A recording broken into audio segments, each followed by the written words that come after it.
We're going to continue moving around the cladogram of the ornithischians, and the very next group that we have to worry about are what's called the marginocephalia.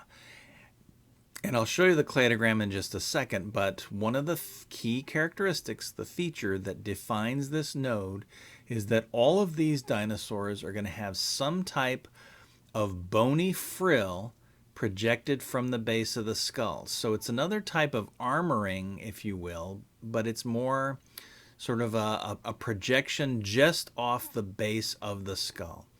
And so marginocephalia includes dinosaurs from two major groups, the Pachycephalosauria and the Ceratopsia. So let's look at the cladogram, ornithischia. We've done the Thyreophora. Here's the marginocephalia. And so here's this node here. It defines this group, and then these ornithopods. We'll get to them later. There's the node, marginocephalia. So everything above this red dot, right here where my cursor is, it has this bony frill extension off the back of the head.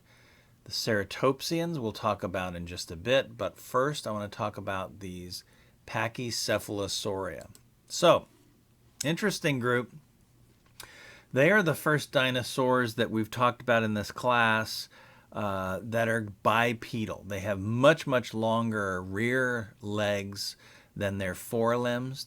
And what they've done is they've taken this sort of frill off the back of the skull and greatly, greatly thickened it. All of them are herbivorous still. And we have two different families.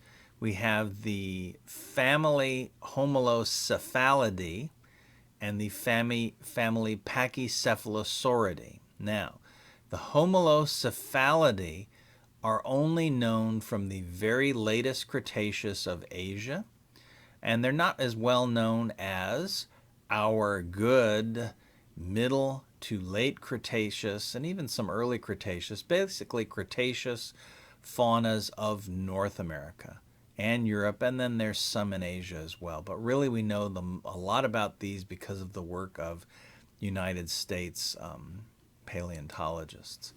So if we look a little bit closer at a cladogram of the marginocephalia proper, again, the bottom of this cladogram is defined by that bony frill off the base of the skull, so everything has it. And we're going to look at this little branch over here where that node is Pachycephalosauria, and then that includes the two families, Pachycephalosauridae, and then the Homocephalidae.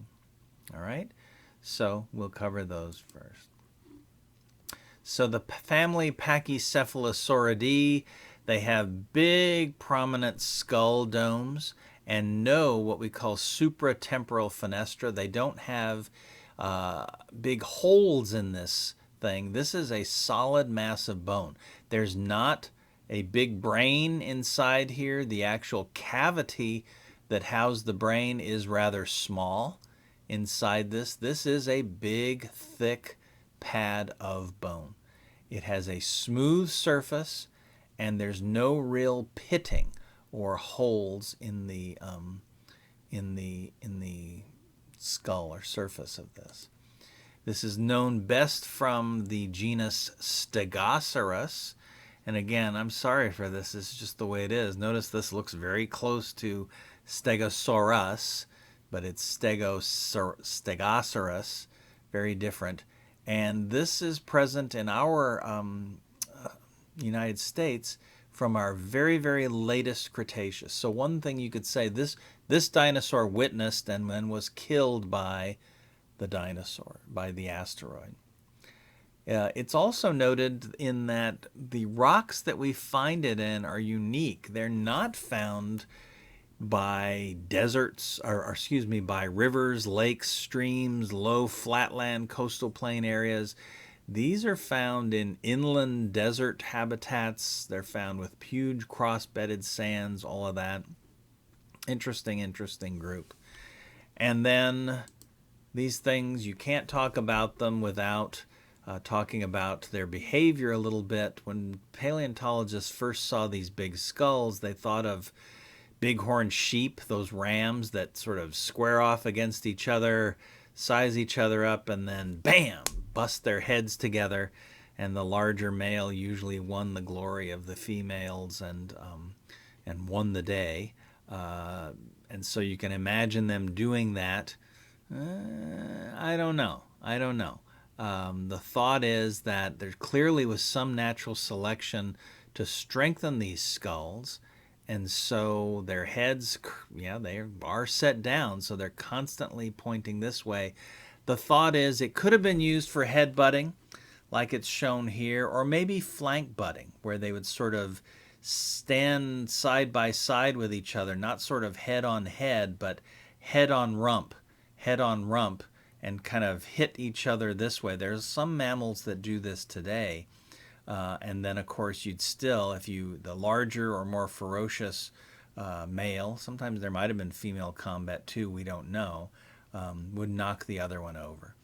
But it's hard to imagine any other reason why you would armor up just this skull and have a huge, thick, bony pad of skull, unless it had some natural selection advantage, and this is sort of where we're at on these now. That's it for Pachycephalosaurids. That's all I'm going to talk about.